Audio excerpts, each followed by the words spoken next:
La franchise Darty a une actualité, bien sûr, j'allais dire quotidienne, puisque nous avons ouvert il y a un peu plus d'une semaine le 200e magasin Darty en franchise, le 201e la semaine dernière et cette semaine le 202e. C'est-à-dire que depuis mars 2014, avec le premier magasin à Challans et Lannion, je veux dire, le rythme a toujours été maintenu pour la joie des franchisés et bien sûr de Darty. L'objectif initial qui avait été posé avait été de 150 magasins. C'est une règle que Darty et que le groupe Fnac Darty partage, sous-entendu être toujours ambitieux, mais donner les bons chiffres. Ce qui s'est expliqué, c'est que les 150 magasins ont été réalisés en environ 4 ans, donc c'est-à-dire largement plus rapidement que ce que nous avions prévu. Là, bien sûr, les perspectives sont toujours réelles, puisque on a le phénomène, j'allais dire, boule de neige, puisqu'on travaille sur plusieurs leviers.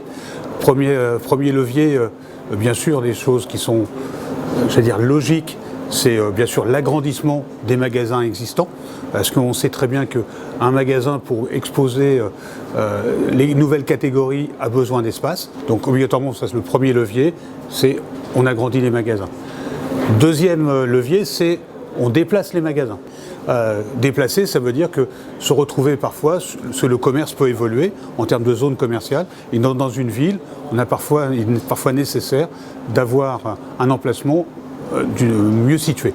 Donc ça peut être le cas à Cahors, au Pouliguen, ça a été le cas aussi à Sallanches d'ici la fin de l'année. Le troisième levier, c'est de pouvoir s'agrandir en mettant de nouvelles catégories. Nouvelles catégories, ça peut être la cuisine, puisque c'est un axe stratégique pour l'enseigne, mais ça peut être aussi la literie. Ça peut être les deux, évidemment.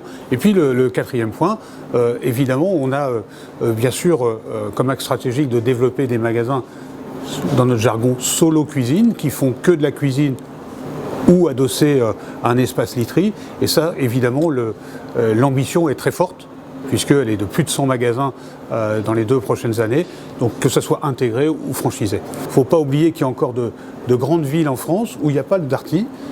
Je ne peux resituer que Bastia, Saint-Dizier, Célestat, entre autres, ou Saint-Jean-de-Luz, et donc obligatoirement, ou Dunkerque. Vous voyez, en échangeant, on a toujours de nombreuses villes importantes où il n'y a pas encore de Darty. Un de nos points forts en tant que Darty, c'est de pouvoir développer plusieurs formats.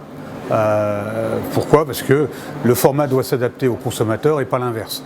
Donc obligatoirement, je veux dire, on a ouvert il y a un peu plus d'1 an et demi un magasin à Alésia, donc dans le Paris 15e, et puis encore dernièrement un autre magasin à Batignolles, sur des surfaces inférieures à 200 mètres carrés.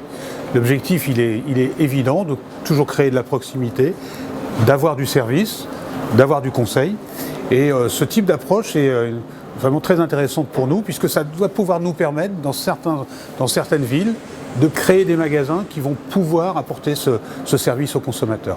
Donc on est toujours en réflexion, mais ce sera toujours ville par ville, j'allais dire arrondissement par arrondissement, que ça s'opère.